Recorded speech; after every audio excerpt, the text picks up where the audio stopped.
एक ब्राह्मण हुए हैं, कान्य कुंज ब्राह्मण, नाम था अजामिल। नाम तो सुना ही होगा। पढ़े लिखे थे, विद्वान थे, कर्मकांड किया करते थे। एक बार परगांव से आ रहे थे, वन का रास्ता था, जब जंगल पार कर रहे थे तो उन्होंने वहां एक शूद्र दाम्पत्य को देखा, एक वेश्या को देखा। और जब वेश्या को देखा तो मन में इतनी वासना उत्पन्न हो गई कि इस वेश्या से मैं विवाह करूं। वेश्या के सामने प्रस्ताव रख दिया, उसने भी हाँ कर ली, वेश्या को लेकर के घर में आ गए। अब एक ब्राह्मण ने गणिका से विवाह किया तो उन्हें कर्मकांड से तो समाज से बाहर निकाल दिया, तो कोई कर्मकांड भी नहीं करवाता। अब पत्नी का पालन कैसे करे, तो उन्होंने चोरी करना शुरू कर दिया। एक ब्राह्मण चोरी करने लगा। जब चोरी से भी पेट नहीं भरा तो बड़े बड़े डांके डालने लगा, लोगों को लूटता मारता, चोरी करता, धन इकट्ठा करके घर में लाता परिवार के लिए। एक बार अजामिल के गांव में कुछ साधु आए। कई साधुओं का नियम होता है कि वो वैष्णव के घर ही भोजन करते हैं। तो गांव के चौराहे पर आकर के पूछा, भैया आपके गांव में किसी वैष्णव का, किसी ब्राह्मण का, किसी भक्त का घर है? एक निवेदन करूं, हर गांव के चौराहे पर 2-4 लोग ऐसे जरूर बैठे रहते हैं जिन्हें काम धंधा कुछ होता नहीं, ताश पत्ते खेलेंगे, इधर से उधर, उधर के इधर सुनाएंगे और राह चलते लोगों को भी भटका देंगे। उन लोगों ने संतों का मजाक उड़ाया और संतों को कहा, बोले हमारे गांव में एक बहुत बड़ा भक्त रहता है अजामिल, उसके घर चाहिए। संत आए तो संत जब अजामिल के द्वार पे आके आवाज लगाई तो अजामिल तो आखेट पे गया हुआ था शिकार करने। अजामिल की पत्नी बाहर आई, निवेदन किया हाथ जोड़ के कि आप कौन हैं, कहाँ जाना है? तो संतों ने कहा, क्या ये भक्त अजामिल का घर है? अजामिल की पत्नी ने कहा, अजामिल का है ये तो मैं जानती हूँ, पर अजामिल भक्त कब से बन गया ये नहीं जानती। ये घर अजामिल का ही है पर भक्त अजामिल का नहीं है। आप आइए। संत पधारे, घर में जो भी सामान था भोजन बना के संतों को पवाया।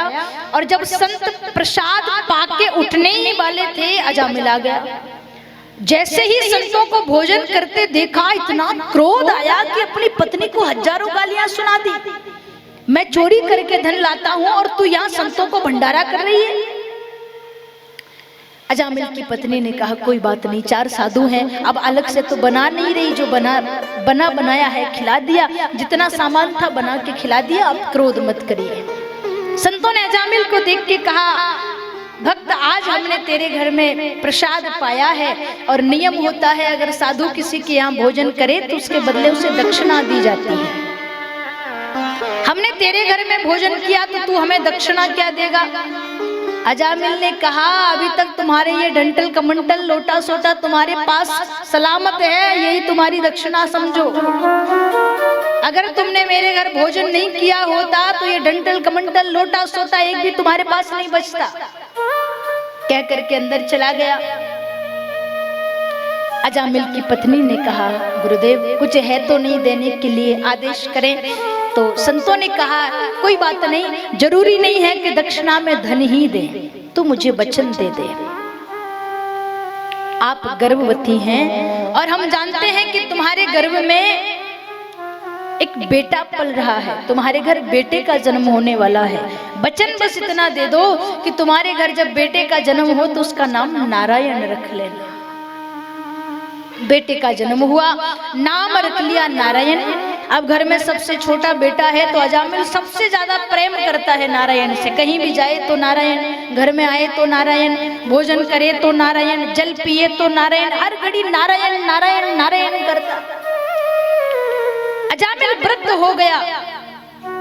अंत समय आया, यम के दूत जब लेने के लिए आए तो अजामिल चिल्ला चिल्ला कर कह रहा है, हे नारायण मुझे बचा लो, हे नारायण मेरी रक्षा कर, हे नारायण दौड़ करके आ जा, हे नारायण मुझे बचा ले। और जब नारायण नारायण पुकारा तो भगवान नारायण ने बैकुंठ से अपने पार्षदों को भेजा अजामिल को लेने के लिए।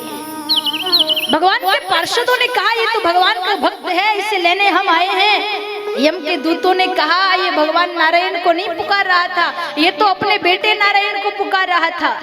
पार्षदों ने कहा भले अपने बेटे को पुकार रहा था, पर नाम तो नारायण का ही ले रहा था, और जो कोई मरते समय नारायण का नाम ले ले, भगवान साक्षात उसे लेने के लिए उसके घर आ जाते हैं और भगवान उस भक्त को वैकुंठ लेकर के जाते हैं।